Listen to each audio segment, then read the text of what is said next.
അസ്സാം വലൈക്കും വറഹമത്തുള്ള. ജനക്ഷേമ പരിപാടിയിൽ കഴിഞ്ഞ എപ്പിസോഡിൽ നമ്മൾ ഹജ്ജുമായി ബന്ധപ്പെട്ട് ഹാജിമാർ ശ്രദ്ധിക്കേണ്ട പ്രധാന കാര്യങ്ങളെക്കുറിച്ചാണ് സംസാരിച്ചിരുന്നത്.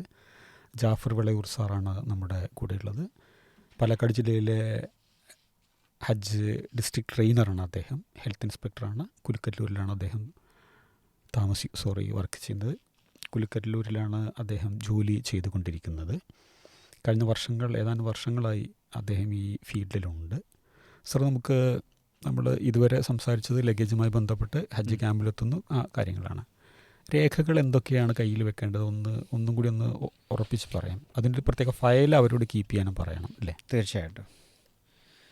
പ്രധാനമായിട്ടും നേരത്തെ നമ്മളെ കയ്യിൽ പാസ്പോർട്ട് കിട്ടിയിരുന്നില്ല. നമ്മൾ പാസ്പോർട്ട് അപേക്ഷ സെലക്റ്റീവായ ഹാജിമാർക്ക് ഫസ്റ്റിലുള്ള അപേക്ഷയുടെ കോപ്പിയും പൈസ ഒറിജിനലും പൈസ കൊടുത്തിട്ടുണ്ട്. പക്ഷേ ഇതുവരെ നമ്മുടെ ഹാജിമാർ പാസ്പോർട്ട് കൊടുത്തിട്ടില്ല, നിർദ്ദേശം കിട്ടിയിട്ടില്ല. അതെ. അപ്പോൾ പ്രധാനമായിട്ട് ഒറിജിനൽ പാസ്പോർട്ട് നമ്മളെ കയ്യിൽ ഉണ്ടാവണം. പ്രത്യേകിച്ച് അത് കഴിഞ്ഞ ദിവസങ്ങളിലൊക്കെ ഊന്നി പറഞ്ഞിട്ടുണ്ടായിരുന്നു. കാരണം ഈ പാസ്പോർട്ട് അലസമായി എടുത്തു വെക്കുക, പിന്നെ അത് എപ്പോഴും നമ്മൾ പാസ്പോർട്ട് എടുത്ത് നോക്കേണ്ട ഒരു ആവശ്യമില്ലാത്ത കാരണത്താൽ അതൊക്കെ പൂപ്പിൽ വരാനുള്ള സാധ്യത ഉണ്ട്. അപ്പോൾ പൂപ്പിൽ വന്നിട്ടുണ്ടെങ്കിൽ ചില പാസ്പോർട്ടുകൾ ഫസ്റ്റിൽ എനിക്ക് ഞങ്ങളിത് കേട്ടപ്പോൾ ചിരിയാണ് വന്നതെങ്കിൽ പോലും പൂപ്പിൽ വന്നിട്ടുണ്ടെങ്കിൽ അത് വൃത്തിയാക്കേണ്ട രീതിയൊക്കെ പറഞ്ഞ് മനസ്സിലാക്കിയിട്ടുണ്ട്. തുടക്കരുത്, നനഞ്ഞതുകൊണ്ടോ മറ്റോ കാര്യങ്ങൾ തുടക്കരുത് എന്ന കാര്യങ്ങളൊക്കെ പറഞ്ഞിരുന്നു. അതേപോലെ 2 ബ്ലാങ്ക് ഷീറ്റുകൾ, ലാസ്റ്റ് 2 ബ്ലാങ്ക് 4 ഷീറ്റുകൾ അതിലെന്തായാലും വേണം. എനിവേ അതിലിട്ടില്ലെങ്കിൽ അത് പെട്ടെന്ന് റിന്യൂവൽ ചെയ്യാൻ വേണ്ടി പറഞ്ഞിട്ടുണ്ട്. ഈ അടുത്ത കാലത്താണ് പാസ്പോർട്ട് പുതുക്കിയതെങ്കിൽ അതിന് തൊട്ട് മുമ്പുള്ള പാസ്പോർട്ടും കൂടി കയ്യിൽ കരുതാൻ വേണ്ടി പറഞ്ഞിട്ടുണ്ട്. പഴയ പാസ്പോർട്ടും പുതിയ പാസ്പോർട്ടും തീർച്ചയായിട്ടും പറഞ്ഞിട്ടുണ്ട്. പിന്നെ പ്രധാനമായിട്ടും നമ്മൾക്ക് കൊണ്ടുപോകേണ്ട കയ്യിൽ വെക്കേണ്ടത് ഫ്ലൈറ്റ് ബുക്കിംഗ് കൺഫർമേഷൻ അപ്ഡേറ്റ് ചെയ്ത പ്രിൻ്റ് ഔട്ട് എടുത്തു വെക്കാൻ വേണ്ടി പറഞ്ഞിട്ടുണ്ടായിരുന്നു. ഈയിടെ അതിൻ്റെ തിരക്കിലാണ് എല്ലാവരും.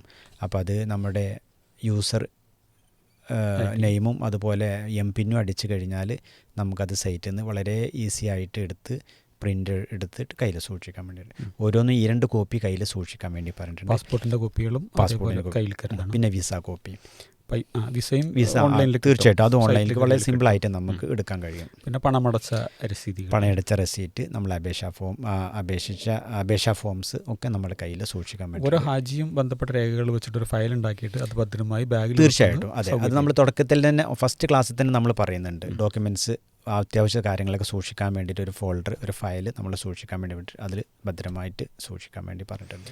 ഇത്തവണത്തെ ഹജ്ജിലുള്ളൊരു മാറ്റം എന്ന് പറയുന്നത് മക്കയിൽ, ജിദ്ദയിൽ താമസിക്കുന്ന സ്ഥലത്ത് പാചകത്തിനുള്ള സൗകര്യം ഇല്ല എന്നുള്ളതാണ്. അതെ. നേരത്തെ തുടക്കത്തിലൊക്കെ എനിക്ക് തോന്നുന്നത് 1500 റിയാൽ ഒരു ഹാജി കൊണ്ടുപോകണം മിനിമം ചിലവിന് എന്നുള്ളതാണ്. പക്ഷേ ഇപ്പോൾ ഒരു ഹാജി 3000-ഓളം റിയാൽ കയ്യിൽ കരുതേണ്ടി വരും എന്നാണ് ഒരു കണക്കുകളും നിർദ്ദേശങ്ങളും സൂചിപ്പിക്കുന്നത്. അതെ. ഭക്ഷണകാര്യവുമായി ബന്ധപ്പെട്ട് ഒന്ന് പറയണം. അതേപോലെ റിയാൽ എങ്ങനെയൊക്കെ അവർക്ക് എടുക്കാൻ പറ്റും അറിയാവുന്നതാണ് എങ്കിലും ഹജ്ജ് കമ്മിറ്റി ബന്ധപ്പെട്ടിട്ട് എന്ത് സൗകര്യങ്ങളാണ് ചെയ്യുന്നതെന്നുകൂടി പറയണം. കഴിഞ്ഞ കാലങ്ങളിലൊക്കെ നമ്മൾ 2 കാറ്റഗറി ഉണ്ടായിരുന്നു, ഗ്രീൻ കാറ്റഗറിയും അസീസിയ കാറ്റഗറിയും. ഈ അടുത്ത കുറച്ച് വർഷങ്ങളായിട്ട് ഗ്രീൻ കാറ്റഗറി മാറി അസീസിയ കാറ്റഗറി മാത്രമായിരുന്നു. അസീസിയ കാറ്റഗറി എന്ന് പറഞ്ഞാൽ ഹറമിൽ നിന്ന് നിശ്ചിത കിലോമീറ്റർ ദൂരമാണെങ്കിലും വളരെ വിശാലമായതും സൗകര്യമുള്ളതുമായ കെട്ടിടങ്ങളാണ് ഉണ്ടായിരുന്നത്. അവിടെ നമുക്ക് ഭക്ഷണം പാചകം ചെയ്യാനുള്ള വിഭവങ്ങൾ തൊട്ടടുത്ത് തന്നെ നമുക്ക് കിട്ടുകയുമായിരുന്നു. വളരെ നല്ല സന്തോഷത്തിലായിരുന്നു ആ പോക്കുണ്ടായിരുന്നത്. പക്ഷേ സൗദി ഗവൺമെൻറ് ഈ വർഷം മുതൽ ഹജ്ജ് വേളയിൽ അസീസിയയിൽ ഭക്ഷണം പാചകം ചെയ്യാനുള്ള അനുമതി നിഷേധിച്ചിട്ടുണ്ട്. അതേസമയം നമ്മൾ 2 സ്ഥലങ്ങളിൽ, ഒന്ന് മക്കത്ത്, പിന്നെ അത് കഴിഞ്ഞ മദീനയിൽ നമ്മൾ നേരത്തെ ഭക്ഷണം പാചകം ചെയ്യാൻ കഴിയില്ല. അവിടെ നമ്മൾ പുറത്തുനിന്നുള്ള കാറ്ററിംഗ് സർവീസിനെ ആശ്രയിക്കല്ലാണ്ട് വേറെ മാർഗമുണ്ടല്ല. പക്ഷേ ഇപ്രാവശ്യം മക്കയിലും നമുക്കെന്നില്ല പാചകം ചെയ്യാനുള്ള അനുമതി കിട്ടിയിട്ടില്ല. ഇതുവരെ വളരെ അവസാനം വരെ എന്ത് ചെയ്തു, നമ്മുടെ ഹജ്ജ് കമ്മിറ്റി അതിൽ നല്ല നല്ല ശ്രമങ്ങൾ നടത്തി. ഏതെങ്കിലും തരത്തിലുള്ള ഭക്ഷണങ്ങൾ ഹാജിമാർക്ക് കിട്ടാൻ വേണ്ടിയിട്ട്, കാരണം വയസ്സായ ആളുകളും രോഗികളും ഒക്കെ ഉള്ള ഒരു ടീമായിരിക്കുമല്ലോ നമ്മളെ കൂടെ. അപ്പോൾ അവർക്ക് മുഴുക്കെ വിദേശ ഭക്ഷണം കിട്ടിയാൽ പോലും കുറച്ചൊക്കെ കേരളീയ ഭക്ഷണവും അതുപോലെ കഞ്ഞി പോലെയുള്ളതൊക്കെ കിട്ടുകയാണെങ്കിൽ വളരെ പാചകം ചെയ്യാനുള്ള ഒരു സാഹചര്യം ഉണ്ടാകുകയാണെങ്കിൽ അത് വളരെ നല്ല ഗുണം ചെയ്യുന്നുള്ളൊരു മുൻകരുതലിന് വേണ്ടിയിട്ടായിരുന്നു ചെയ്തത്. പക്ഷേ നമ്മുടെ പ്രായമുള്ള ആൾക്കാർക്ക് കുറച്ച് ചെറിയ കഞ്ഞി കിട്ടിയാൽ ഹാപ്പിയാണ് അവരത്. അപ്പോൾ ഇപ്രാവശ്യം അതിനുള്ള അനുമതി ഇല്ല എന്നതുകൊണ്ട് തന്നെയാണ് കുറച്ച് ഇപ്പം താങ്കൾ നേരത്തെ സൂചിപ്പിച്ച പോലെ 1500 ദിർഹംസ് 1500 റിയാലൊക്കെ ആയിരുന്നു നമ്മൾ കയ്യിൽ കരുതിയിരുന്നത്. അത് അതിൻ്റെ 10 മടങ്ങ് അല്ലെങ്കിൽ 3000 റിയാൽ വരെ കയ്യിൽ കരുതാനാണ് ഇപ്രാവശ്യം പറഞ്ഞിട്ടുള്ളത്. അതേസമയം ബുദ്ധിമുട്ടില്ല എന്നാണ് പറഞ്ഞിട്ടുള്ളത്. ഒരു പക്ഷേ ഈ സമയം വരെ നമ്മൾ ഈ സമയം സംസാരിക്കണ വരെ ഹജ്ജ് കമ്മിറ്റി ഒരു കാറ്ററിംഗ് സർവീസിൻ്റെ ഒരു ടൈപ്പോ മറ്റു കാര്യങ്ങളൊന്നും ഇതുവരെ ചെയ്തിട്ടില്ല, ഏർപ്പാട് ചെയ്തിട്ടില്ല. എങ്കിൽ പോലും അതിനുള്ള സൗകര്യം പ്രതീക്ഷിക്കാം ഉണ്ടാകും എന്നാണ് പറഞ്ഞത്. നമ്മൾ തൊട്ട് താമസിക്കുന്ന ഭാഗത്ത് മലയാളി ഭക്ഷണം കിട്ടാനുള്ള സാഹചര്യങ്ങളൊക്കെ പ്രതീക്ഷിക്കാം. അതല്ലെങ്കിൽ എല്ലാ സാഹചര്യങ്ങൾ പരമാവധി ഹജ്ജ് കമ്മിറ്റി സഹായിക്കും എന്ന് പറഞ്ഞിട്ടുണ്ട്. അപ്പം നമുക്ക് ക്യാഷ് കൊടുത്തിട്ട് വാങ്ങിക്കാം, പുറത്തുനിന്ന് വാങ്ങിക്കാം, അല്ലെങ്കിൽ തൊട്ടടുത്തുള്ള സ്ഥലങ്ങളിൽ നിന്ന് വാങ്ങിക്കാം, അല്ലെങ്കിൽ നമ്മൾ ഹറമിലാവുമ്പോൾ ഹറമിന്ന് നമ്മളുടെ നിസ്കാരങ്ങൾ തവാഫ് സഈ ഉംറയൊക്കെ ചെയ്ത് കഴിഞ്ഞാൽ പുറത്ത് നമ്മൾ കേരളീയ ഫുഡ് കിട്ടാനുള്ള സാഹചര്യം ഉണ്ട് എന്നാണ് പറഞ്ഞിട്ടുള്ളത്.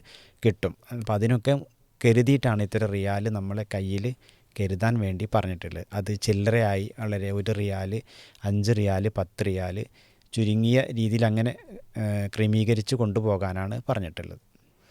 അതിന് പിന്നെ പൈസ മാറ്റാനൊക്കെയുള്ള സൗകര്യങ്ങൾ ഹജ്ജ് കമ്മിറ്റി ഓഫീസിലോ അല്ലെങ്കിൽ സ്ഥലത്തൊക്കെ ക്യാമ്പിലുണ്ടാവാൻ തീർച്ചയായിട്ടും. അപ്പോൾ അത് നേരത്തെ തന്നെ പറഞ്ഞിട്ടുണ്ടായിരുന്നു. നമുക്ക് കിട്ടുന്ന സ്ഥലങ്ങളിലൊക്കെ ചില ആളുകളുടെ മക്കൾ ബന്ധുക്കളൊക്കെ വിദേശത്തുണ്ട്.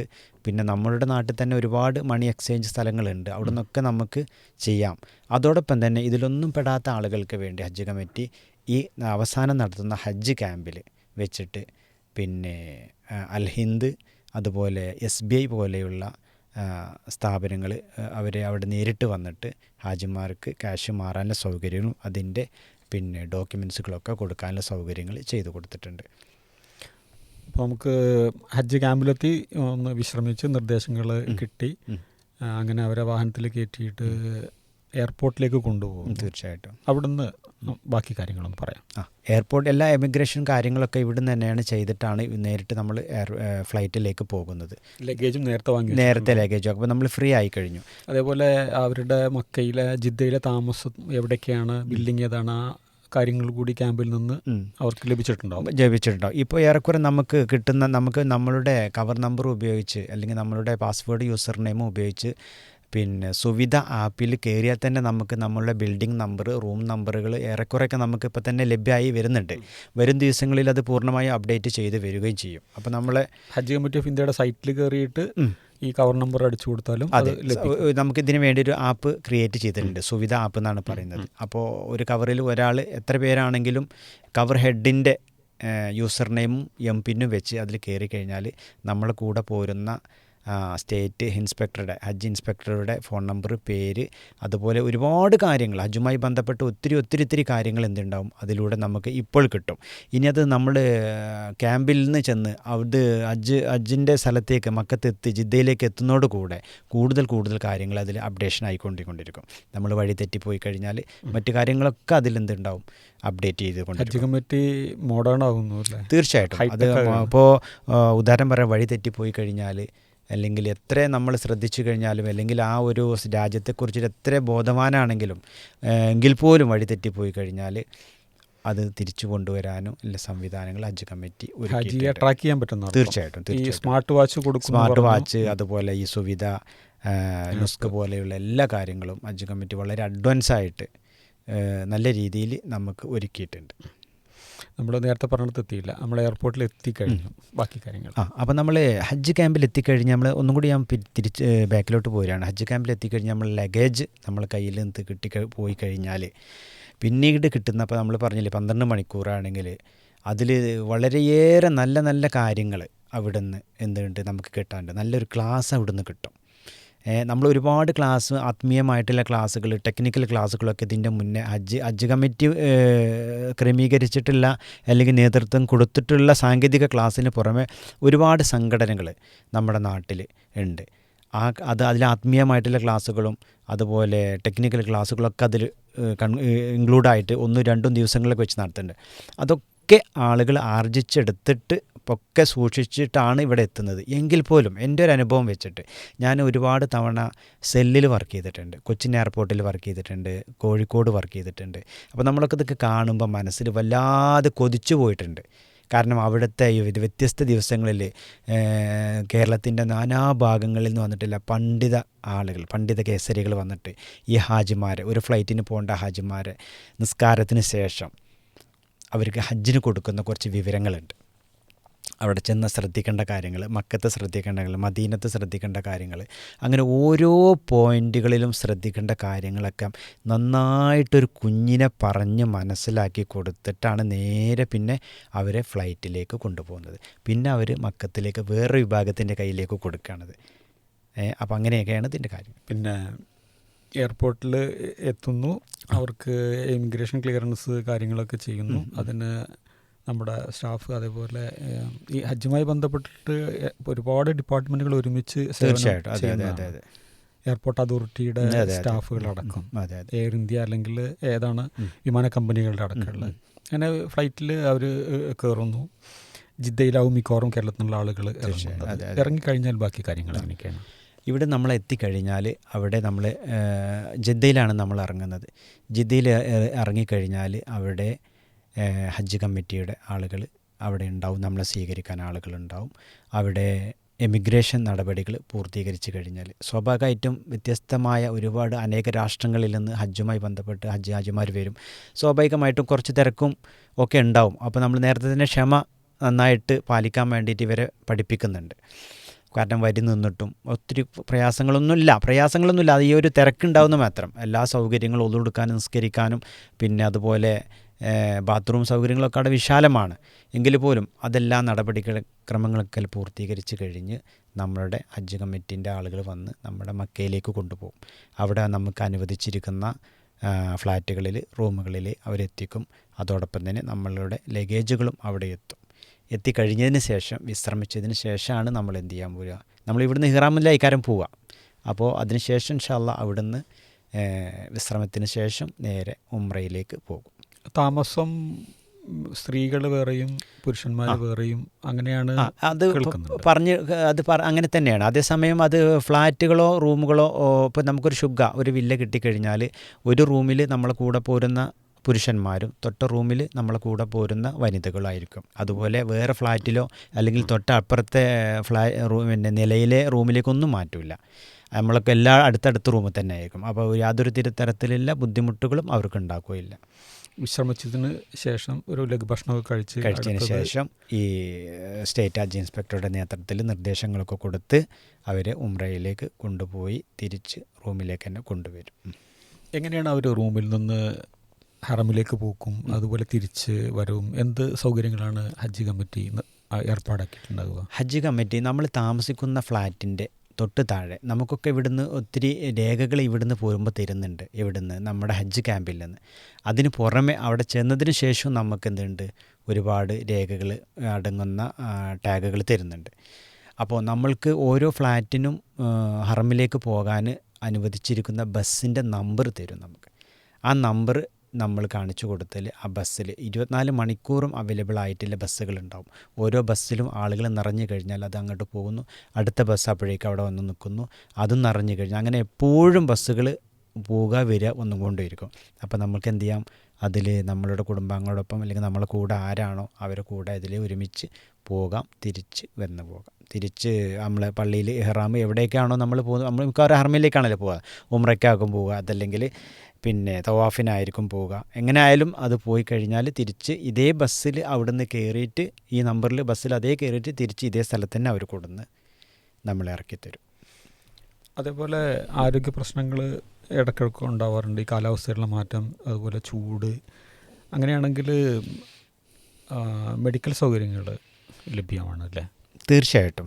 നമ്മൾ ഇന്ത്യൻ മിഷൻ നമ്മൾക്ക് വേണ്ടിയിട്ട് അനുവദിച്ചിരിക്കുന്ന വളരെ വളരെ വളരെ ഹൈടെക് രീതിയിലുള്ള മെഡിക്കൽ സംവിധാനമാണ് ജിദ്ദയിലും മദീനത്തും മീനായിലും എല്ലാ മേഖലകളിലും, ഹജ്ജിൻ്റെ എല്ലാ മേഖലകളിലും നമുക്ക് വേണ്ടിയിട്ട് വിപുലമായ രീതിയിൽ സംവിധാനങ്ങൾ ചെയ്തിട്ടുണ്ട്. അതോടൊപ്പം തന്നെ നമ്മളെ കേരളീയ ആളുകൾക്ക് കേരളത്തിൽ നമ്മളെ ഭാഷാ പരിജ്ഞാനമുള്ള ഡോക്ടേഴ്സ്, നഴ്സ് പോലെയുള്ള ആളുകൾ അവിടെ നിയോഗിച്ചിട്ടുണ്ട്. അവരൊക്കെ നമ്മൾ ഹജ്മാൽ പിൽഗ്രിംസ് പോകുന്നതിൻ്റെ മുമ്പേ അവിടെ എത്തും. നമ്മളൊക്കെ പോകുന്നതിന് ശേഷമാണ് അവരൊന്ന് തിരിച്ചു പോരും. മെഡിക്കൽ സൗകര്യം സേവനം സൗജന്യമാണോ? തീർച്ചയായിട്ടും പൂർണ്ണമായിട്ടും സൗജന്യമാണ്.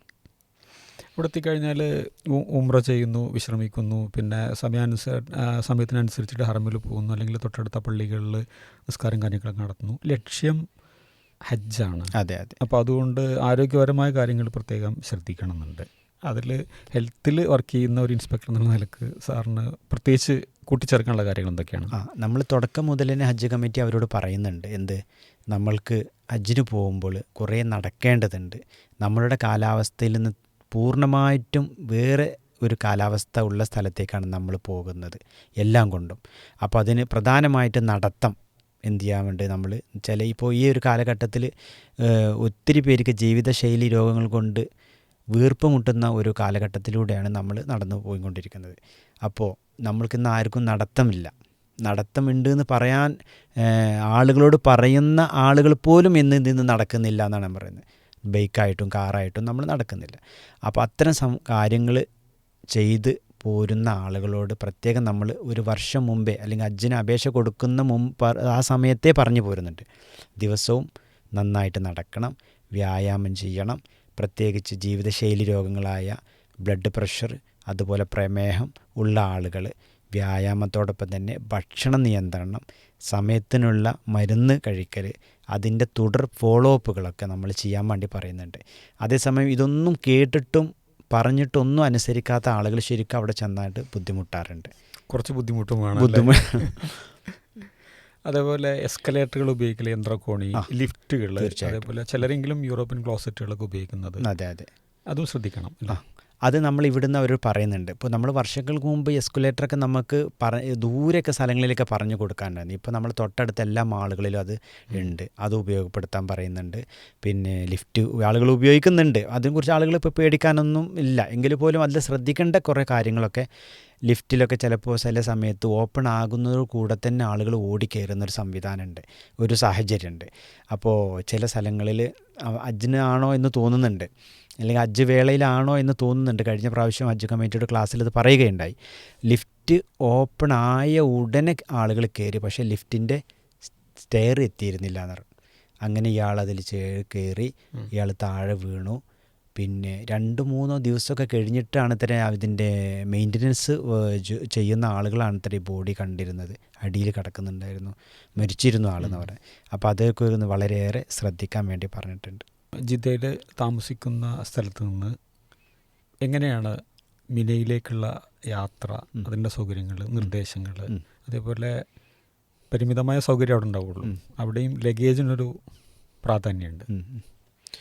മക്കയിൽ നിന്ന് നമുക്ക് മിനയിലേക്ക് പോകാനുള്ള നിർദ്ദേശം നമുക്ക് നേരത്തെ ഹജ്ജ് കമ്മിറ്റി മുത്തവഫ് നമുക്ക് അവിടുന്ന് തരും. അതായി കഴിഞ്ഞാൽ നമുക്ക് ബസ് വരും. ആ ബസ്സിൽ നമ്മൾക്ക് അനുവദിച്ചിട്ടുള്ള ടെൻറ്റിലേക്ക്, മിനയിലേക്ക് നമ്മളെ കൊണ്ടുപോയിട്ട് അവിടെ താമസിപ്പിക്കും. യാതൊരു തരത്തിലുള്ള പ്രയാസങ്ങളൊന്നും ഉണ്ടാവുകയില്ല. ഈ ടെൻറ്റ് നമുക്ക് പോകുന്നതിന് മുമ്പേ പോയി നേരത്തെ പോകുന്ന ആളുകൾക്കൊക്കെ ആണെങ്കിൽ പോയി കാണാനുള്ള സാഹചര്യം ഉണ്ടാവും. നമ്മൾ പോകുന്ന ടെൻറ്റ് അല്ലെങ്കിൽ ആ പ്രദേശത്തെക്കുറിച്ച് പഠിക്കാനും ഒക്കെ ഒന്ന് പോയി കാണാനൊക്കെ ഒരു സാഹചര്യം കുറച്ച് നേരത്തെ പോകുന്ന ആളുകൾക്കൊക്കെ ഉണ്ടാവും. കുറച്ച് വൈകി പോകുന്ന ആളുകൾക്ക് പിന്നെ തിരക്കൊക്കെ ആയ കാരണത്താൽ ആ ഒരു സാഹചര്യം ഉണ്ടാവില്ല. എങ്ങേതായാലും വളരെ സുരക്ഷിതമായി നല്ല രീതിയിൽ ബസ്സിൽ നമ്മളെ അവിടെ എത്തിക്കും ഹജ്ജ് കമ്മിറ്റി. അതായത് ഒന്നുകൊണ്ടും പേടിക്കേണ്ട ആവശ്യമില്ല. തീർച്ചയായിട്ടും ഒരു തരത്തിലുള്ള പ്രയാസം, നിർദ്ദേശം തരും, ഇന്ന സമയത്ത് റെഡി ആയിരിക്കുക. അതെ അതെ. അപ്പോൾ പരിമിതമായ ലഗേജൊക്കെ ആയിട്ട് റെഡി ആയിരിക്കുക, ബസ്സിൽ കയറ്റും, അവിടെ കൃത്യമായിട്ട് ഏത് ടെൻറ്റിലാണോ അവിടെ കൊണ്ടിട്ട് ഇറക്കും. അതെ അതെ.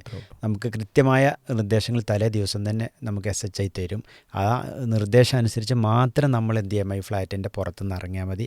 അല്ലാത്ത സമയത്ത് ഒരു കാരണവശാലും നമ്മൾ ഇറങ്ങി വെയിറ്റ് ചെയ്യരുത്. തരുന്ന നിർദ്ദേശങ്ങൾ മാത്രം അനുസരിക്കാൻ വേണ്ടി നമ്മൾ ഹജ്ജിമാർ ബാധ്യസ്ഥരാണ്. നമ്മൾ ഹജ്ജിൻ്റെ കുറേ കാര്യങ്ങളിൽ മുന്നോട്ട് പോയി ഏതാണ്ട് മിനയിലെ ടെൻറ്റുകളിൽ എത്തിയിരിക്കുകയാണ്.